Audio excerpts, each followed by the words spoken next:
The Dave Hooker Show. A presentation of Off the Hook Sports. Objective insight, expertise, top guests. Available on YouTube, Apple, Spotify, and the Off the Hook Sports app. Download now for free. Also available on offthehooksports.com. I compute and obey. Now to Dave Hooker. Ready. Boy, absolutely loaded up today. Welcome to the program. And we're just going to go at it with an outside perspective later today. Josh Heupel versus Shane Beamer. Who goes into the ring? Who comes out unscathed? The recent column on MikeFarrellSports.com. So we will be joined by Matthew Perkins as he breaks down Shane Beamer and Josh Heupel. Also, is Southern California the most dysfunctional athletic department in the nation? We'll have the latest on Tennessee's basketball team. They lose a player, but might well be better because of it. And also a new segment that we'll have that we're looking forward to, Smoky Hot Takes. So good morning to you. Good afternoon. Whenever you may be watching, go ahead and click that like button if you haven't subscribed. We greatly appreciate that. Caleb Calhoun, how are you, sir? I am doing very well. And when we say smoky hot, we're not talking about ourselves, even though we are. Pretty smoky hot. I will give you that. Let's go ahead and get it rolling right now with Tennessee's football schedule strength being ranked. What? This cannot be the case. I thought it would be like maybe top 25. It's way higher than that. So what the H? What the? What was he thinking? Release the hounds. The Dave Hooker Show. Keep cool. A presentation of offthehooksports.com. What the H? Today brought to you by Craft Treats. Go to crafttreats.com. Use the promo code Off the Hook to get 20% off. Off the Hook to get 20% off. And you'll be taken care of with chill pills that will help with your pet's digestive issues or pain issues from arthritis. Also with that CBD derivative, they can help with anxiety. Use the promo code Off the Hook, crafttreats.com. Off the Hook promo code, get 20% off. So Tennessee's schedule, I've looked at it. I feel like I have a pretty good working knowledge of the Vols. I would say if you just ask me without knowing, we went over this in our production meeting at 5 a.m. each and every day. But if you ask me without knowing, I would say, Caleb, top 20 at best. So where are the Vols in terms of strength of schedule? Because this is important if it comes down to Tennessee is around that 4 or 5 mark. It's not like the old BCS days where it was formulaic. We have a committee, but this is significant. And I was frankly surprised, but I think it's good news for the Vols. Yeah, so the FPI, Football Power Index, based on the FPI projections of every team, has Tennessee football schedule strength at number 8, which is 5th in the SEC. So it's in the higher end of the SEC. And even if it was just in the SEC West, Tennessee would have the 4th highest schedule if they played in the SEC West behind Ole Miss, Auburn, and Arkansas, which is really, really weird because, Dave, you and I both look at this and look, these are this is analytically based. This isn't some bias or somebody doing shoddy reporting. No, this is based on numbers. They're saying based on the way they formulate the FPI, Tennessee is projected to have the 8th toughest strength of schedule this year, which blows my mind because I've been saying for a while the biggest reason 11-1 is on the table is because their schedule is a lot easier than it looks. The only thing I could think of is the FBI does take margin of victory and returning talent into account, and they take road games into account. When you factor all those in, I know you don't like to hear it, Dave, but there's a lot of data to suggest Missouri could be a very dangerous team this year, which adds to the toughness. Vanderbilt finished strong last year, and Kentucky is still always a relatively tough team under Mark Stoops. So maybe that's where they're getting it from. So how much of this, and you may not know, but if this is flip-flopped in terms of this is an even number year where you have Florida at home, you have Alabama at home, as opposed to vice versa. How much do you think that affects it? A lot. I think largely because the teams right below Florida and Alabama, their other two road games, are two SEC teams that are considered by the FPI to be dangerous this year, which are Kentucky and Missouri. So quite honestly, Tennessee's only tough home game is Georgia and maybe South Carolina, which I would believe the FPI would be high on. Yeah, but outside of those two, I don't see them being that high on Texas A&M because they do base pass production, and what we saw last year from Texas A&M shouldn't suggest that the FPI would rate them high. So I think it becomes pretty clear that Tennessee, by and large, their tougher games are on the road this year, with that one major exception of Georgia. Sure. So Tennessee plays in Nashville, Virginia. We both think that's going to be a win. Austin Peay in Neyland Stadium, that'll be a win. Then they go to Florida at Gainesville. It's always a tough place to play, and there are going to be talented players on the field, but this is not a program that is in the best of shape. And then the University of Texas San Antonio is better than a lot of people might think. They got a pretty good quarterback coming back, but that's still probably a winnable, almost surefire win game. South Carolina, we've talked about the revenge factor. How much does that play into it? We could say the same thing on Missouri's side of it if we want to. So they host South Carolina, Texas A&M, then at Alabama, Kentucky in Lexington. UConn should be a win. Missouri, again, it's going to be a revenge game for them. Georgia at Neyland Stadium, that's the national champion, so that's going to be a tough game. Then Vanderbilt at home as well. So I look at the schedule, and I think there's only one surefire loss if you want to take a step back and be objective, just because of where Georgia's program is. We would have said the same thing about Alabama last year, but that's the only one that they're going to be significant underdogs in. And by significant, Caleb, I mean 7 points or more. Is that fair? Yeah, I agree. I think what they're looking at is there's like tiers with the schedule strength. When it comes to like top tier powerhouse foes, Tennessee is not near the same level as a lot of other teams in terms of the schedule strength that they have. But what you see is, and by the way, this used to go in basketball all the time. Bruce Pearl was a master manipulator of this, and I never blamed him when he was at Tennessee. One of his focuses was to, when you have those sure November and December wins in college basketball, he would say, let's play the best team from these smaller conferences because they're sure wins, but that helps us manipulate the RPI to have a higher strength of schedule by numbers. And I think that's what's happening here, which is that lower tier teams that Tennessee should beat, there's a lot more of those on Tennessee's schedule this year than in previous years. But those lower tier teams happen to be on the higher end of the lower tier teams in college football.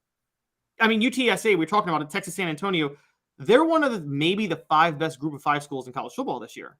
If you were to rank group of 5 programs in college football, you'd have Texas San Antonio in the top 5. Now, Tennessee should beat all those teams by 30, 35, 40.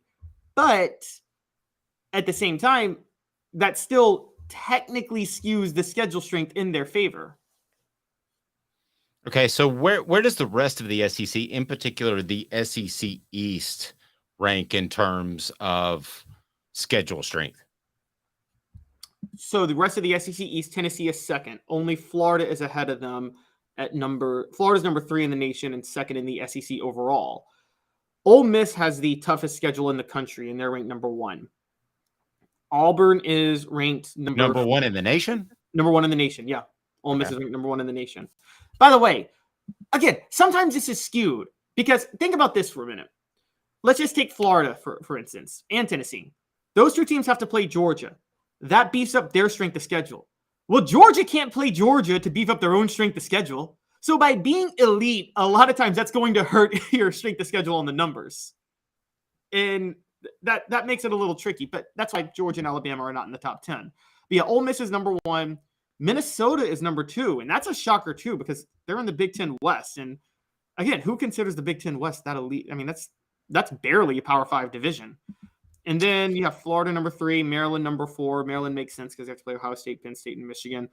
Auburn number 5, Arkansas number 6, Michigan State number 7, Tennessee number 8, Rutgers number 9, and Indiana number 10, and South Carolina comes in rated at number 11. It's a good news for Tennessee that, I mean, their schedule didn't change overnight, but the simple fact is it's viewed as one of the toughest schedules in the nation. So if you woke up, no, nothing changed as of the middle of the night. The schedule didn't change, but this does help Tennessee. I would think that these guys on the committee take a look at strength of schedule. Sometimes I don't know what they're thinking, but if you're top 10, to me, really, if you're top 20 to top 25 in the schedule ranking, Caleb, you should be considered even keel with everyone else. That would be my take on that. You should be considered that you have played a tough enough schedule to be considered with the top teams in the nation, and that it shouldn't be a factor. It's when you get down to the 40s and the 50s that it should be held against you. But to me, everybody in the top 20, top 25 is kind of a wash there. As far as if you're in that top 20, top 25, I'm not going to hold the schedule against you. I'm pretty much right where you are. It's partially because a lot of times people can't fully control the schedule strength. I mean, you make these schedules 3-4 years in advance. I'm pretty sure when Tennessee scheduled Syracuse on the road to open the 98 season, they didn't think they were playing the eventual Big East champions and Donovan McNabb. That wasn't in the cards. And so it's hard to really, you're right, I'm with you. When you can control if you have a top 20 to 25 schedule, you can't really control if anything changes within that. And yeah, this day and age, this was what always separated to me when people always said, could Boise State or UCF back in the day, they'll beat one Power 5 team that's in the top 10 or top 15 in a bowl game or at the start of the year, and everybody will say, we'll see, they can compete. It's like, okay, yeah, you can do that one time when you have a month or months to prepare. But can you do that against at least above average Power 5 teams on a week in and week out basis? No, you can't. And that's why I don't know if you ever did. I never put stock into Boise State beating Georgia in 2011 or Boise State beating Oklahoma in 2007 or UCF beating Auburn in 2017. Yeah. I have a comment from the message board. A&M and Carolina are 2 death trap games. They might not be top tier, but SC was a 2-score dog last year in Columbia, and they beat our butts. I don't remember you playing, but while A&M is most likely going to be much better this year, the biggest trap game to me, if I rate them, would be Kentucky 1, A&M, which you and I differ a little bit on 2. I guess and then I would go Missouri, South Carolina, trap game. Trap game to me is one you overlook. You're not going to overlook South Carolina after what happened last year. No chance. Yeah, so I got 2 trap games and that's it, which is I've got Kentucky on the road, which is indeed a trap game. Even though Kentucky, you're not going to overlook Kentucky. The good news for Tennessee is because I believe Kentucky is right after Alabama. And so really Kentucky's a trap game in that it could be a hangover game more than anything. And then, yes, Missouri is a trap game because you could overlook Missouri looking to Georgia. South Carolina, I don't see that as a trap game. Tennessee has a bye after the South Carolina game. They're not going to overlook that. Texas A&M is theoretically a trap game because Alabama's right after, but I don't think they're a trap game. I'm insisting the bottom's going to fall out. I may be eating crow because I'm saying this, I feel like every other day on our show, but I have a feeling that A&M's going to go 3-9 this year. This Jimbo Fisher, Bobby Petrino experiment's not going to work out. Well, I don't think it will either, but the one thing I do like about the hire, I think Bobby Petrino is a fundamental guy, so he could have them play cleaner football. I'm not saying he's going to have them playing innovative football, but cleaner football in year 1, and that could be his impact. Then there's kind of a glass ceiling. Today's tough question now brought to you by Campbell, Cunningham, Taylor, and Hahn, as the Vols get the final word from Uros. Today's tough question. Take a side. Take a stand. The Dave Hooker Show, a presentation of offthehooksports.com. Campbell, Cunningham, Taylor, and Hahn, your home in Knoxville for local vision care, whether that is LASIK, cataracts, or just your regular annual visit. That's them. Uros Plavsic says goodbye to Tennessee. See ya, I'm out. Today's tough question. Will the Vols be better after losing one of their key players next year than they were this past year, where we thought that Uros was going to be a guy who you could dump it in the post and he could find shooters on the perimeter? But that really didn't happen because Tennessee shooters. I'm not sure how much of that was Uros's fault as opposed to defenses backing up at the 3-point line. But the bottom line is, I'll ask you this: Tennessee's basketball team significantly better this season than it was last year. Yes.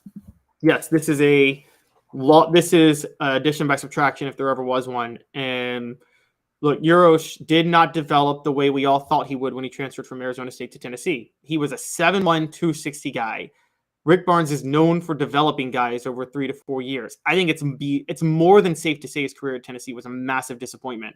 He was averaging last year, 5 points, 4 rebounds. And his field goal percentage was 63% from the field, which you expect with big men who shoot at point-blank range all the time. But he was 34% from the foul line.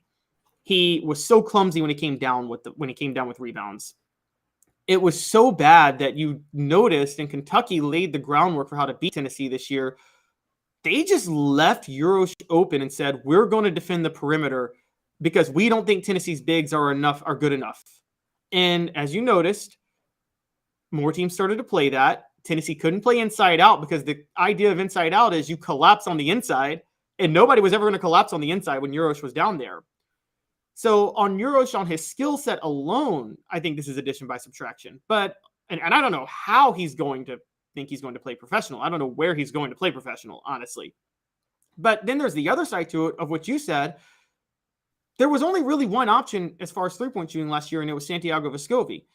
Now, the other guys may have been good spot-up shooters, but they couldn't shoot with the hand in their face, and they were always going to have a hand in their face last year because nobody was going to collapse on the inside. I noticed this year with Rick Barnes, he's gone for more spot-up shooters, which is fine. I think he's banking on Jonas Adu taking a huge leap forward and being able to command a huge presence in the post. And if that happens, then having 3-4 spot-up shooters like Jordan Gainey, the son of assistant coach Justin Gainey, who transferred, and Dalton Knecht, who comes from Northern Colorado, along with Vescovi back, that's a pretty good situation to have. And I also, again, I'm hearing a lot of things about Freddie DeLeon. He was a 4-star midterm combo guard, redshirted this past year. He'll technically be a freshman this year. He's 6'5", apparently is an elite shooter. And I mean, we're talking a guy that's an elite shooter with pro prospects in him. So I think that him with Vescovi, there are at least 2 guys now that can create or make something happen, even if they don't collapse on the post. But on top of that, you have to think that Jonas Adu will be a bigger threat and draw more attention than Uros Plavsic. I thought that the more Plavsic played last year, the more Adu lost minutes. And with JP Estrella and Cade Phillips coming in, 2 other big men, I think they should have better bigs this year, but also have transitioned their game to at least focus more on a guard-oriented style, which is where college basketball is going, and it's where it went 20 years ago, and Rick Barnes had never adjusted. Okay, but what's the bigger concern, having better bigs or better outside shooters? Better outside shooters. I think Tennessee had decent bigs last year. If you remember, Josiah Jordan-James can play big. He can play the 4 in college. Now, he can't do that in the NBA if he ever goes there, and he's still testing the waters. But he's 6'6" and athletic. He can play down low, and Olivier Kamwa was still pretty good under the basket. So they were decent enough with their bigs last year. They didn't have enough guys who could create with a hand in their face or with somebody on them on the perimeter. Yeah, I think Tennessee's a better team with Uros back, to be honest with you. I don't know that we know his upside because the outside shooters couldn't take some of the relief off of him. He didn't have that option to kick it outside. So I'm not so sure that they wouldn't be better with. I don't know that we know what Uros was because that people would just clamp down and play defense on him. That wasn't what the offense was designed to do. And it wasn't his fault that his outside guys couldn't hit 3-point shots. So I don't know. I'd rather have the big guy back. I'm not saying he was great, but I'd rather have him and have guys hitting threes than anything else. How much better could he have been if they hit threes that they're supposed to hit? Somewhat better, but the idea of good bigs is spot up shooters. The idea of spot up shooters is that your bigs are good enough to where they'll be open on the perimeter, and they never were. And again, I think they're fine. I think Jonas Adu can do what Plavsic did and do it better. And he's back. And so Jonas Adu, 6'11", 235. He's not Plavsic size, but he's good enough for college basketball. And I mean, again, Plavsic is kind of proof that in this day and age in basketball, 7-footers need to have skills. They just do. You can't just use your size and will your way to buckets the way you used to be able to in the sport. And I think Adu can do it. And again, Kate Phillips and JP Estrella are coming in. That's 2 more bigs. And I believe that they probably have more skill than Plavsic. One of them's bound to, not to mention Toby Awaka's still there. So you're kind of fine with your bigs. The big thing is that Tennessee needed a change in philosophy and to have better creators and scorers on the perimeter. And I do think they got that through the transfer portal. So I think they're going to be much, much, much better this year. Yep. Maybe I sound old school, but I'm going with Mr. Jones on the message board. 7-footers don't grow on trees. So as a like whole, that guy who still teaches big men to play like Kevin McHale. Well, don't you knock Kevin McHale, my Celtics. Do they finally hang it up tonight? I think so. Coming up on the program next, Shane Beamer versus Josh Heupel. Thought we'd get a fresh perspective, an outside perspective. It's a debate that rages on our YouTube channel. So we will be joined by a very special guest, Matt Perkins of MikeFarrellSports.com. You wrote a column on that. And also the top impact true freshman. Did a Vol make the list? Stay tuned. We'll be back. You give me 2 minutes, I'll give you all kinds of info thanks to Matt Perkins. So hang tight. Right back with you. 2 minutes off the Hook Sports. Sun, sand, and salt water, the beach is a very relaxing place. Unless you wear contacts. Ow! Open your eyes to the best the beach has to offer with LASIK vision correction from Campbell Cunningham Laser Center. Ah. Hi, Mike Davis here with City Heating and Air, reminding you to always dare to compare. Our team provides quality local heating and air service, installation, and maintenance across East Tennessee. We use only the best equipment like American Standard heating and air conditioning for your residential, new construction, or commercial needs. Honesty, dependability, and customer satisfaction have been the cornerstones of our business since 1961. City Heat and Air. Dare to compare.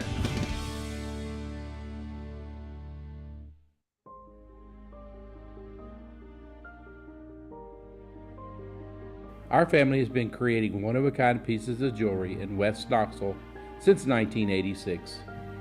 Each piece is a combination of unique processes that bring your idea to life. Every day in our shop, a truly special item with a story all its own is being manufactured in our facility, bringing the history and family sentiment into a whole new generation of life. We are grateful that you chose us to be Knoxville's best jeweler, a title that we value and respect. Because to me, being a jeweler and owning a jewelry store are not the same thing. I'm Rick Terry. I'm a jeweler, and we want to be your jeweler. Kingston Pike and Campbell Station Road in the heart of Farragut, and downtown on Gay Street right next to the Tennessee Theater. When you want a hard cider that's easy to enjoy, one that's crafted to perfection, you need Tennessee Cider Company. Some say it's the signature cider of the South. Others say it's the cure to your craving. They all say you'll savor every sip. With a selection of ciders free to sample, all it takes is one taste. Visit tncidercompany.com for more information, as well as to shop our ciders and merchandise online. Thirsty yet? Doors open at 10 a.m. Who's this guy? Hello, who is it? The Dave Hooker Show, a presentation of Off the Hook Sports, What? YouTube, Apple, Spotify, and the free Off the Hook Sports app. Back to Dave Hooker. So I think sometimes we get a little bit too stuck in our lane as analysts that cover Tennessee and you out there that are fans that root for Tennessee. And I think there's this thought process that Josh Heupel, and I'm not saying I disagree with it, but I'm just going to throw it out there, that Josh Heupel is the second coming of Steve Spurrier, and all other young coaches are not comparable. And there are a lot of people in Columbia, South Carolina that would disagree with that. So I want to bring in Matt Perkins, and we're having a little bit of an echo issue, Matt, so I'll go ahead and apologize for that. Love tech issues. But Matt, first of all, thanks for joining us. You wrote a column on Josh Heupel versus Shane Beamer, and I want to get to that. But talk about your work, how people can follow what you do. I know you're with Mike there, and Mike does a fantastic job. Thanks for making that.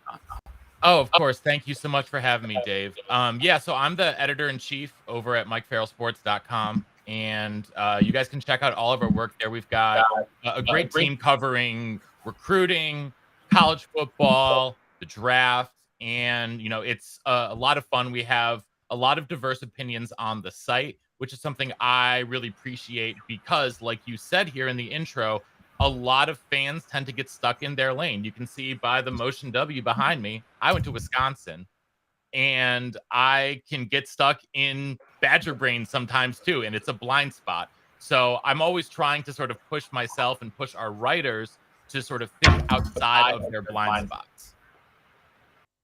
Well, and let's.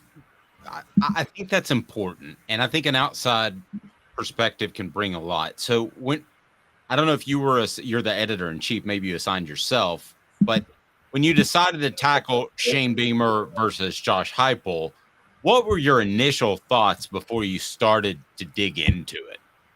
So I've been doing a series of what we've been calling coach debates. I write two of them every week, and I try to get coaches who are at least at a similar point in their careers. And I thought that Heupel and Beamer, two SEC East rivals, and two guys who are really on the come up after very strong second seasons at their schools, was a sort of a perfect match here. And going into it, I was like, I know I love Heupel's offense, right?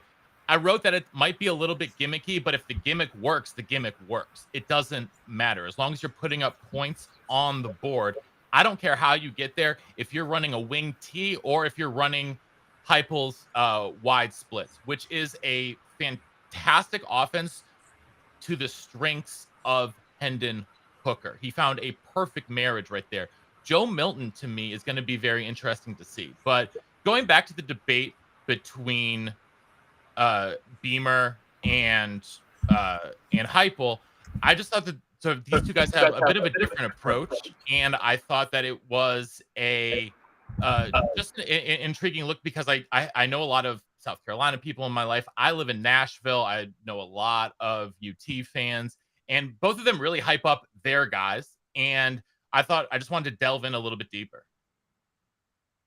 All right, joined by Matthew Perkins again of MikeFarrellSports.com. I would highly suggest checking that out. So how did you judge each? How much did you factor in recruiting? How much did you factor in their offenses, the ability to put together assistants, the transfer portal, managing NIL, all of that? What all did you factor into who's the best young coach in the SEC East? I didn't factor in NIL because in a lot of schools and places, the head coach can only do so much with the NIL given the constrictions of laws in different states, etc. So I wanted to keep that out. I wanted to look at everything else though: recruiting, portal, scheming, and to me, Heupel came out on top because his offense works, and you have an offense that can travel. And at the end of the day, I trust his offense to work with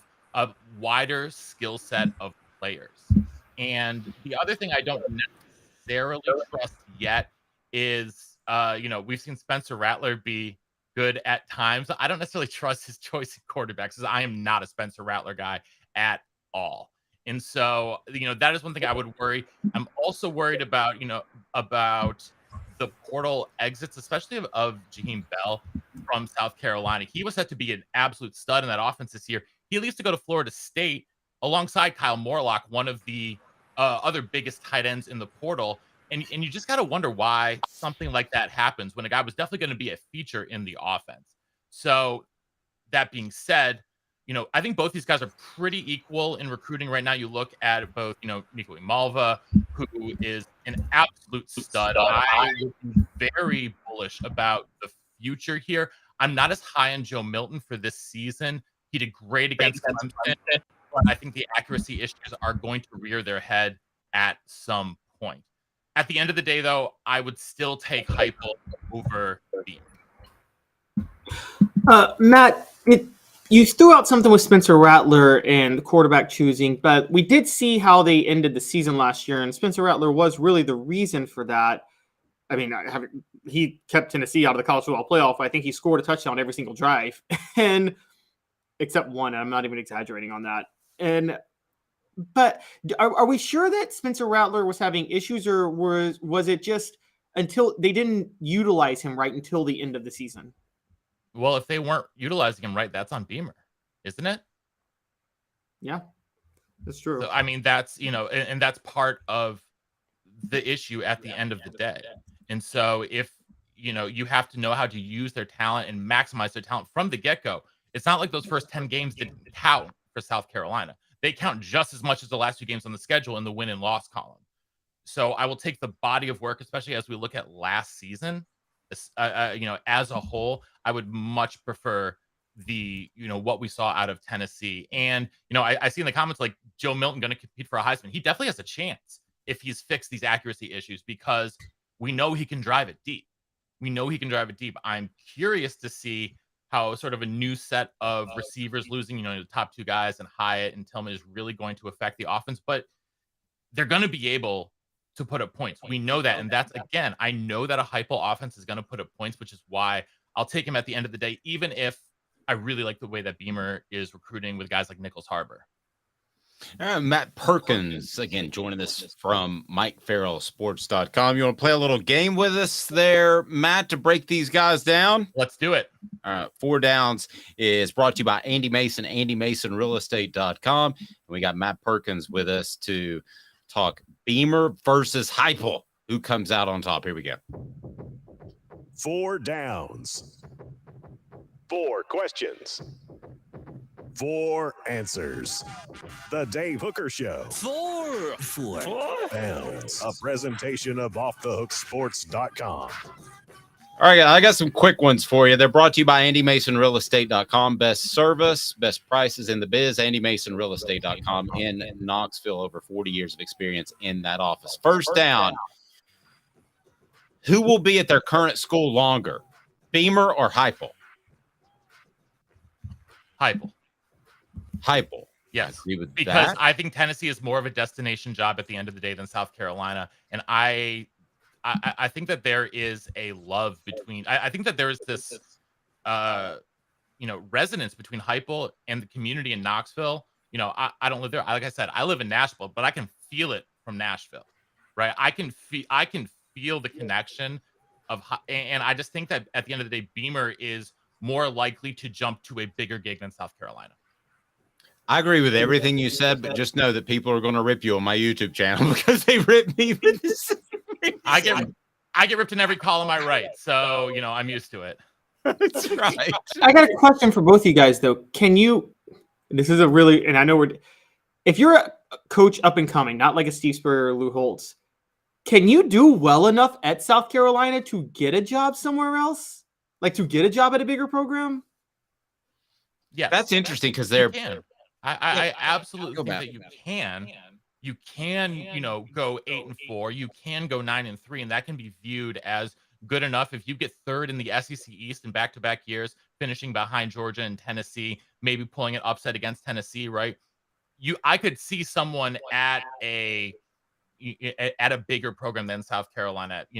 Even Dabo, let's say Dabo goes on. I don't think he's a fit at Clemson, right? I don't think, but a bigger program, you could see success like 8-4, 9-3 for a couple of seasons. I think that could definitely translate to a bigger gig. There are high expectations in South Carolina, which would scare me to take that job. And it leads me to second down. who is more likely to be fired? Is it Heupel or Beamer? I'm gonna say Beamer as well. You mentioned those high expectations, but I don't see either of these guys being fired for a minute. I see both these guys more likely to go off. I think if Heupel leaves, it's for the NFL. I know some guys in the comments are saying that too, and I would agree with that. If Heupel does go somewhere, it's going to be the NFL. I could see Beamer though leaving for another college position, and more likely to be fired if things go downhill quickly, especially with the expectations that are coming with getting these better and better recruiting classes. Will either or both win an SEC title? Heupel will. Beamer won't. Okay. Last. I think, by the way, Heupel will win an SEC title in the 2025 season. That's my prediction. Okay. I like that. I like that a little more than the 2024. We've heard that several times, but they lose a lot headed into 2024. So I like that take. Last one. Fourth down. It's a possession down, Matt, so you don't want to mess this up. You're starting Perkins University. Okay. It's a prestigious university. Obviously. Who it sounds like, I think I know your answer now based off what you've said during your time with us. Do you take Beamer or Heupel to be your head football coach? I'm taking Heupel. Offense, the offense travels. All right. Great stuff. Again, how do people follow your work, Matt? Check us out, MikeFarrellSports.com. My Twitter is @_Perko_.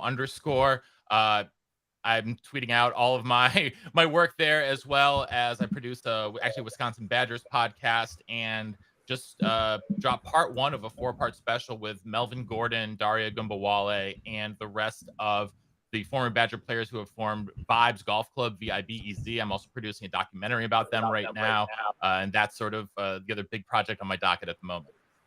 And you're a go-getter. Tell Mike I said hello. I will. Mike's the best.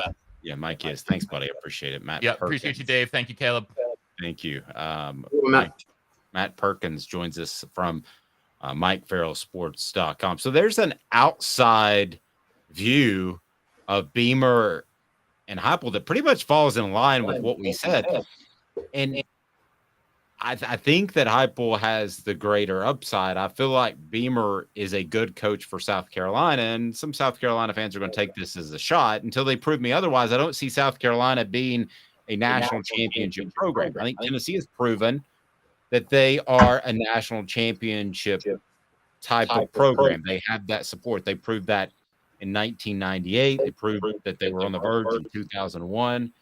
Do you see South Carolina ever knocking on that door of a 14 college football playoff? You see them being in Atlanta representing the East. Caleb, that seems like a massive leap to me. Yeah. And isn't this why Steve Spurrier resigned in the first place? He took over South Carolina because he wanted a new challenge, and I thought he did as good of a job as you could do there. And then the SEC East got a little bit better. And then in 2015 with South Carolina, like 2-4, he just abruptly resigned because we know Spurrier he does that. But I think what went into his decision is after bordering on 11 years there, he kind of came to the realization that he's maxed out what can be done at the school, and that you just can't do more than that. No, I agree. Jacob Warren will join us on our YouTube channel today. And I've got some things I want to talk to Jacob about in light of some really insensitive comments, kind of get his thoughts inside the locker room and what it means to be a teammate. You know, it wasn't that long ago that Phil Sims' son, Matt, accused Tennessee of being segregated in their football program. We've had a couple of other issues that of race. And I'm just curious, it's a different generation. If there's any issues, I wouldn't think so at this point, but Jacob will remind you of what you need to do to hear the Vol Report, brought to you by, of course, Vassy Lawn and Garden, Man Alive. It's worth the drive from Knoxville, from Nashville, from Chattanooga. They're in Cleveland, Tennessee, industrial mowers, commercial mowers.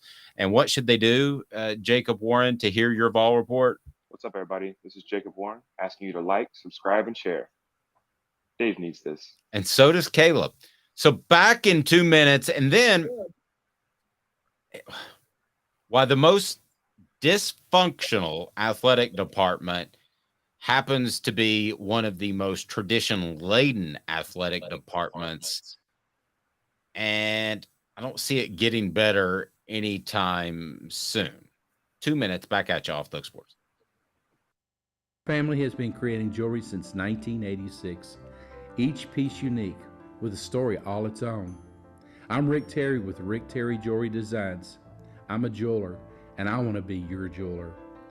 We're grateful that you chose us to be Knoxville's best jeweler. My family and staff look forward to serving you. So please come see us. Kingston Pike and Campbell Station Road in the heart of Farragut and downtown on Gay Street, right next to the Tennessee Theater. Hi, Mike Davis here with City Heating and Air, reminding you to always dare to compare. Our team provides quality local heating and air service, installation, and maintenance across East Tennessee. We use only the best equipment like American Standard heating and air conditioning for your residential, new construction, or commercial needs. Honesty, dependability, and customer satisfaction have been the cornerstones of our business since 1961. City Heat and Air. Dare to compare. With all that sun, sand, and salt water, the beach is a very relaxing place. Unless you wear contacts. Ow! Open your eyes to the best the beach has to offer with LASIK vision correction from Campbell Cunningham Laser Center.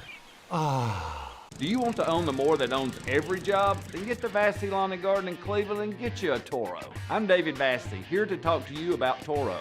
With a Toro Zero Turn, you'll get more out of every minute and you'll reach the finish line faster. At Vassy's, we like to say, no matter if you're mowing 3 acres a week or 11 lawns a day, homeowners and business owners alike find confidence in equipment they can trust from top to bottom. Vassy Lawn and Garden, Highway 60 North in Cleveland. Man alive, it's worth the drive. These mountains hold and defend a spirit far better than moonshine. A drink that holds flavor, that becomes necessity. A hard cider made and relished by folk who are as hearty as they are legend. A refreshment that can only be found in one place. With a taste that makes you say, give me 3 bottles of the good stuff. Tennessee Cider Company, where necessity can be found.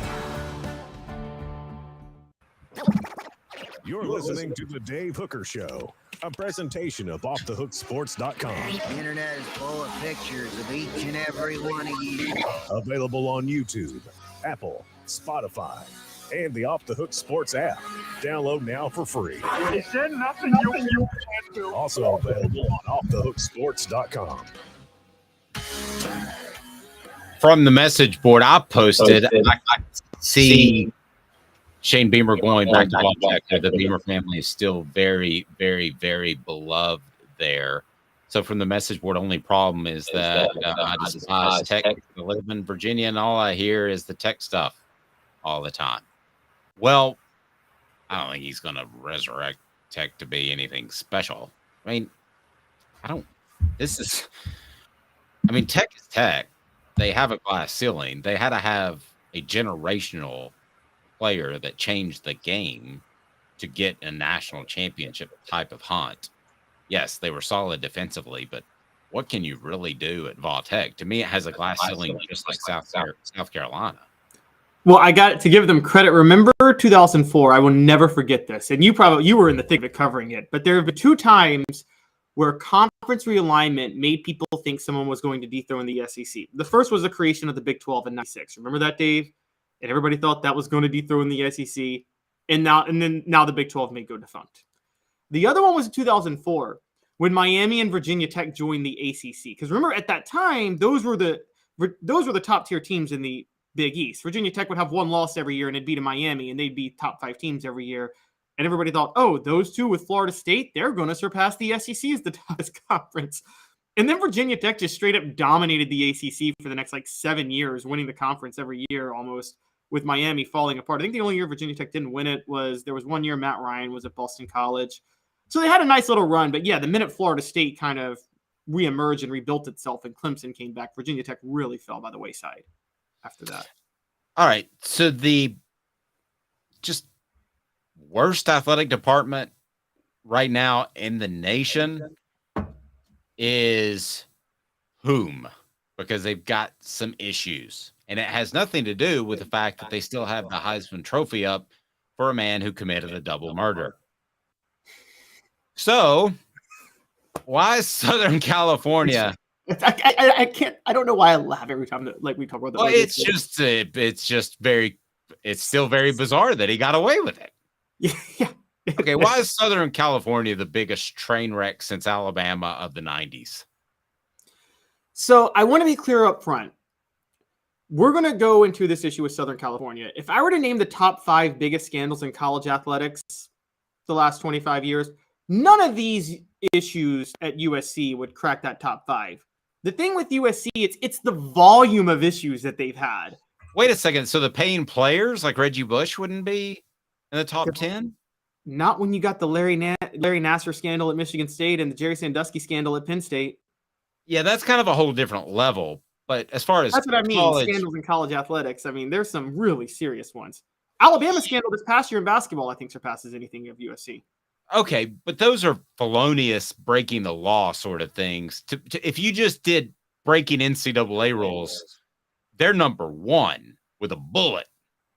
Yes, they are, because they have. Well, and look, there are personal scandals failings with USC too that we're going to get to. It's just, again, those personal failings aren't as bad as the personal moral failings at other schools. So just for everybody to go back through history, this started in the heat of their dynasty. They call it a dynasty. They won one outright national championship in 2004, but they call it a dynasty. And then there was the whole Reggie Bush thing. So Reggie Bush happens. Lane Kiffin gets hired from Tennessee to USC. As he's hired from Tennessee to USC, it comes to light that USC committed all these violations. They were going on probation. And Lane Kiffin himself committed a ton of violations at Tennessee and had to sit in on NCAA violation hearings at Tennessee while head coach at USC.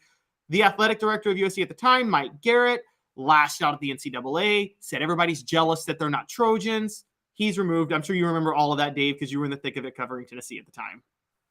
Yes. No, I remember all of that. I remember writing the story how Lane Kiffin would be at best the 12th selection by Southern California, and that story ran the day that he left.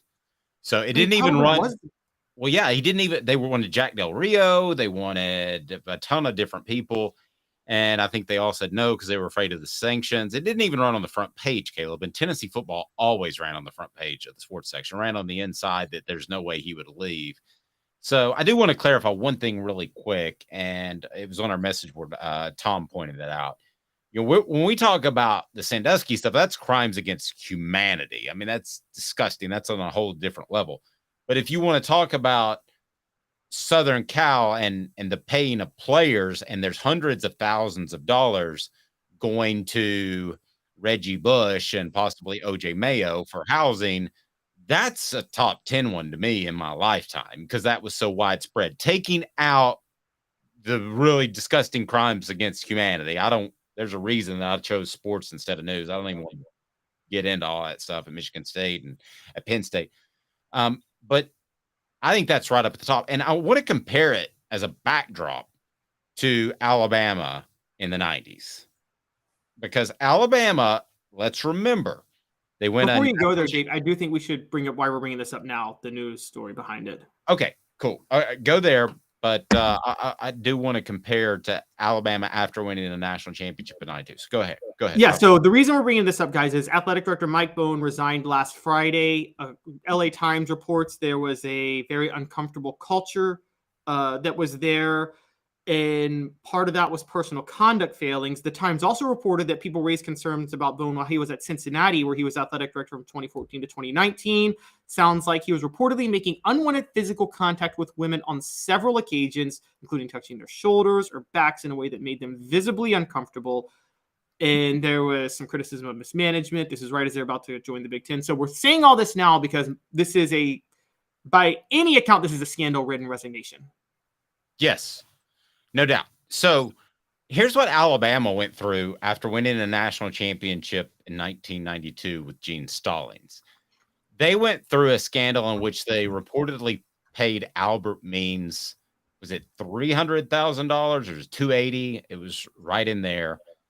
And I can tell you that Tennessee definitely believed they did it because I've read the letter that Philip Fulmer sent to then Commissioner Roy Kramer. And then Alabama also had a situation in which they ran through coaches. They hired one goofball after another. One of them was Mike Price, who was involved in a situation in which he was with a lady of the night. And this was at a booster golf tournament. Talk about the gall. And then he goes out to play golf after a Friday night of her yelling "Roll Tide." And while he's playing golf, she calls room service, and I'll take one of everything on the menu. So they contacted Mike Price and said, "This seems like a weird order. Are you okay in this?" So, and then there were issues that just seemed like Alabama every year, and that's hard for some of you that are younger than me. That's hard to imagine how good they have been. Mike Shula was a train wreck of a Don't forget hire. Antonio Langham, the ineligible player before Albert Means. Yeah, right Antonio after Langham. And then the decent coach they had, you might have to help me on this, reportedly had a relationship with his secretary. So help me with his name. What's that? Dennis Franchione? No, Dennis Franchione is good, but Dennis Franchione was another semi-scandal because he left in the middle of the night and surprised Alabama to go to a TCU, I believe. Oh, I think, yeah, according to Alabama rule, it was Mike DuBose who had the affair with Mike DuBose reportedly had an affair with the secretary, right? I mean, it was as bad as you could get. Is Southern Cal, what they're going through now, worse, the same, better is not the right word, comparable? To me, they're incredibly comparable. Yeah, so let's just go in order on everything that's happened since the national title in 2005 and then the loss to Texas in 2006. The Reggie Bush investigation opens. The O.J. Mayo investigation opens. Pete Carroll bails on USC before the sanctions come down because they got busted for Reggie Bush. Tim Floyd gets fired, and the basketball program and the football program both get hit with sanctions. Mike Garrett is gone. Then Lane Kiffin comes in, has a sanctions tied to Tennessee. I brought that up. Lane Kiffin's fired by Pat Hayden, who brings in, wait for it, Steve Sarkisian. And we know what happened with Steve Sarkisian, who had a massive alcohol problem. By the way, and here's why, to me, that alcohol problem is bigger than just Steve Sarkisian, is because, listen, I know people that have had problems with alcohol and other drugs. I feel for them in a lot of situations, and I hope they get help, and it is a real issue. I don't doubt that at all. I'm not going to get in the debate of whether or not it's a disease. You can have that. You can believe what you want. That's fine. But the fact that it got to the point where he showed up at a booster function and was intoxicated, speaking to everyone, and they didn't nip it in the bud right there, and then he showed up at a Sunday morning football meeting intoxicated, that's a sign that it's systemic. You've let it go way too far. So that's not one man's problem.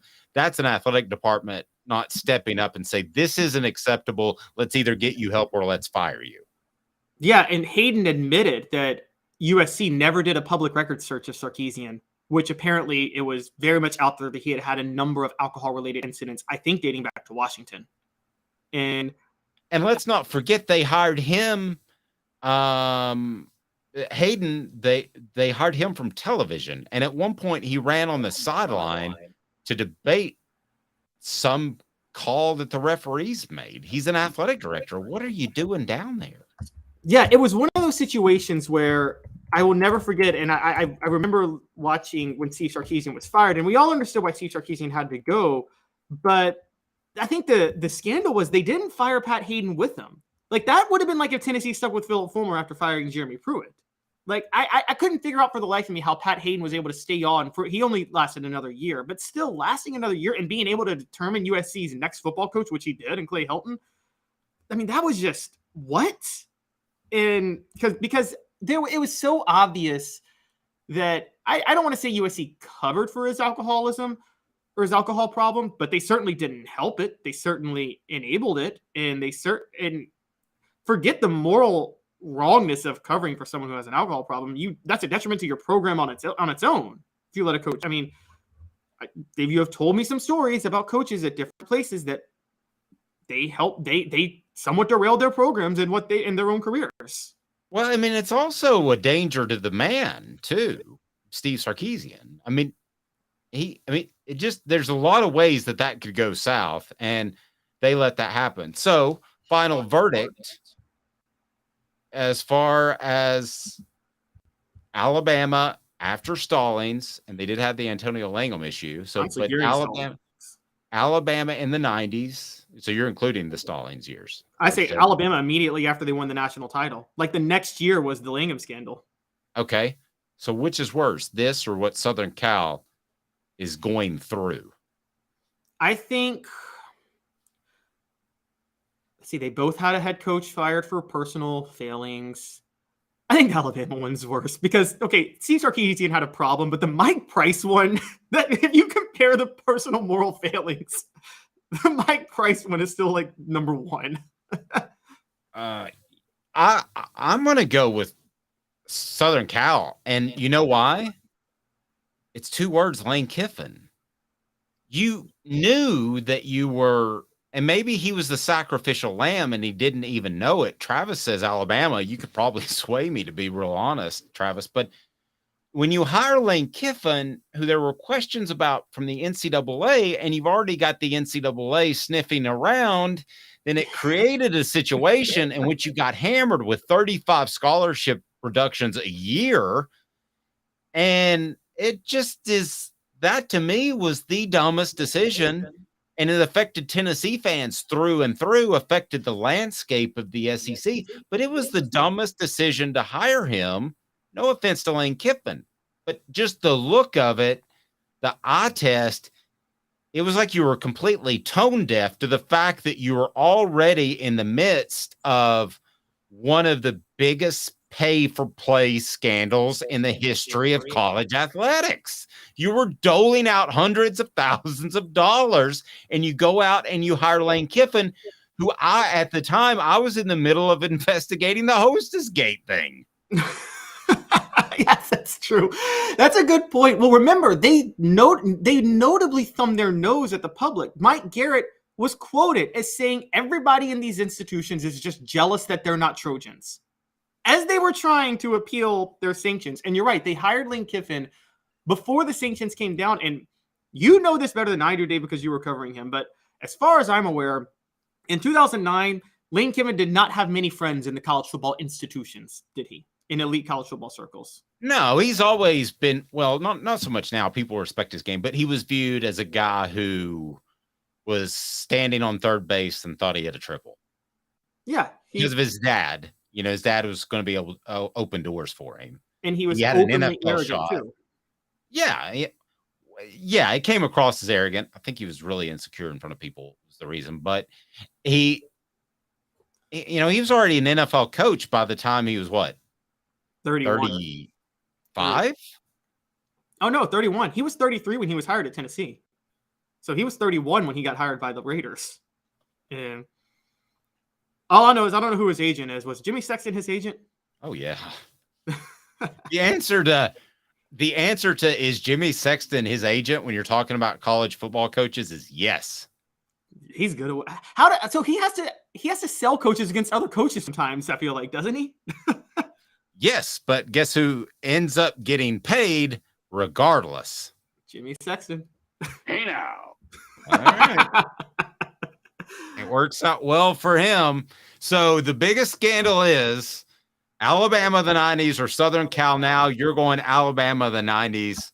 I'm going Southern Cal now. Okay, one more though. Wait, one more. And I got a question. One more. Okay. What about Florida in the 80s?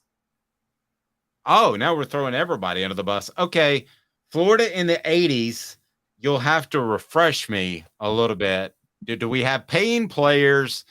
Do we have ladies of the night? By the way, ladies of the night. Yes. So Florida. Next person that asks, next 3 people that ask can get a hooker shirt. How about that? Speaking of ladies.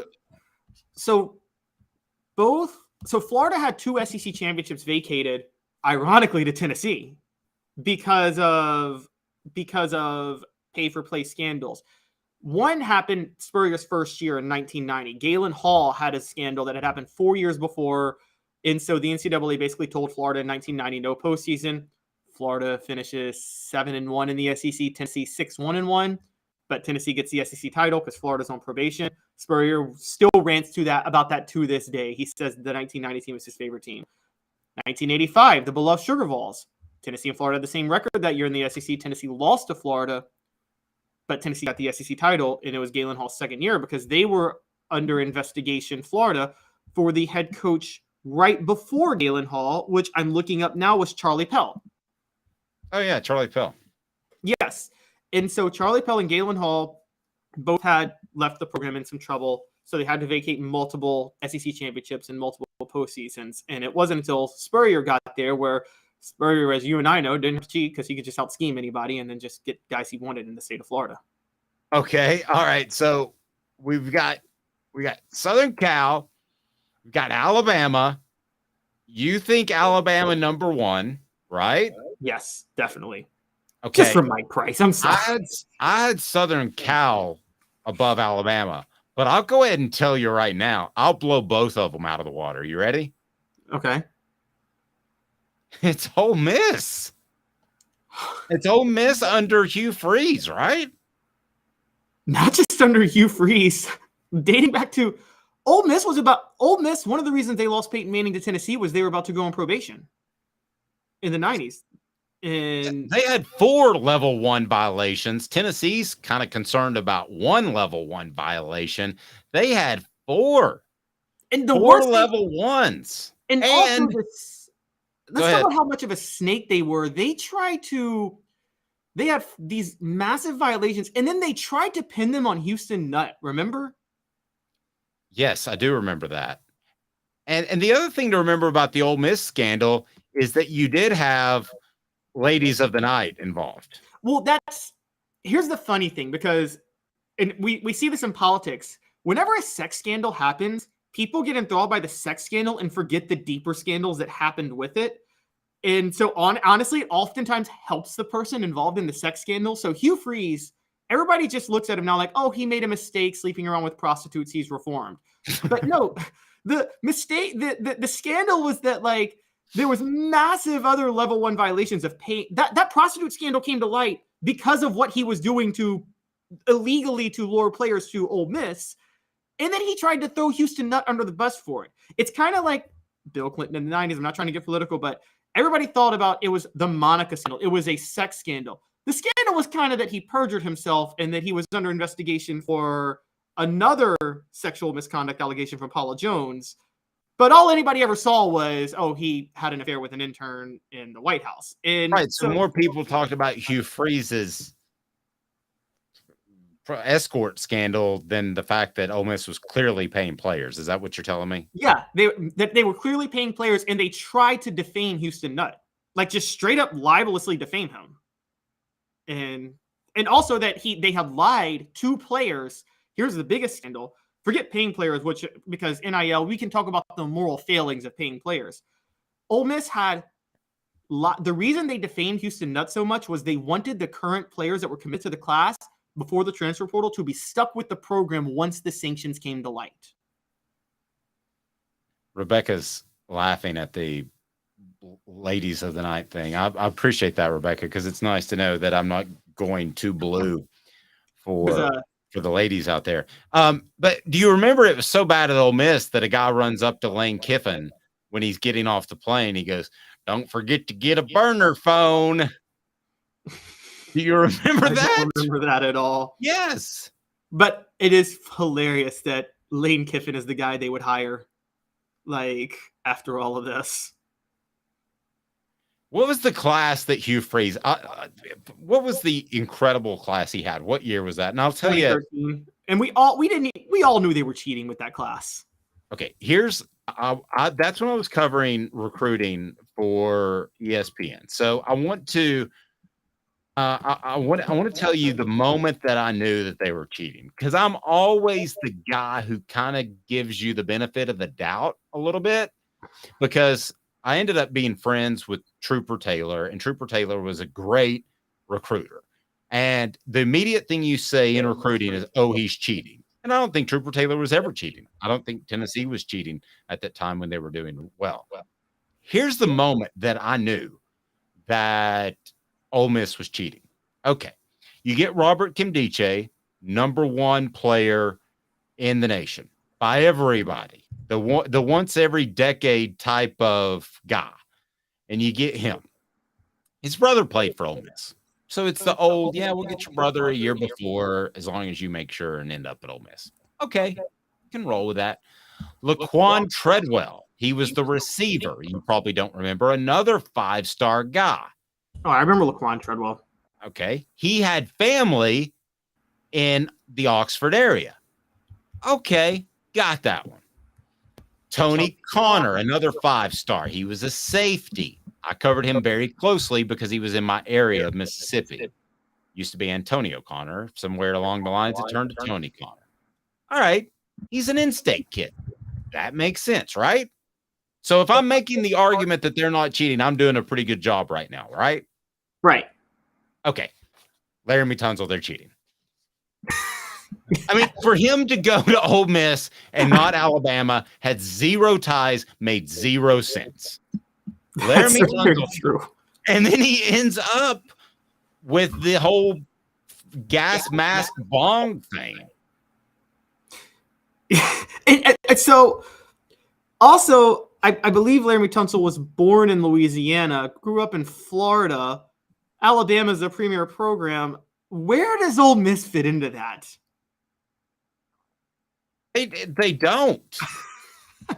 It was absolutely the most obvious of all time. Laramie Tunsil was the offensive lineman. I tried to post a picture of him. Just Google Laramie Tunsil bong, and that's the guy. So, yeah, he was in the middle of the NFL draft hitting a bong, and his stock dropped like a rock. And then the best part, if you remember, that this beats Southern Cal and Alabama all the heck. So he goes to the post-draft press conference, and they said, so it was reported on social media that the Ole Miss coaches gave you money. Did they give you money? He goes, oh, yeah, they gave me money. Just like, oh, yeah, you take a left to go to the stadium up there. It was, oh, yeah, they gave me money. They did. And then one of his agent people came and pulled him off at the press conference. This is all happening during the draft. Yeah, that was just an incredible night of where social media just overlaps with traditional broadcast media. We're going to get to the smoky hot takes tomorrow. We're going to have the best quarterback of the century, and we're going to have that. So be sure and tune in tomorrow. Also, we've got some special guests lined up. Always Josh Ward and Fred White on a Thursday and Friday.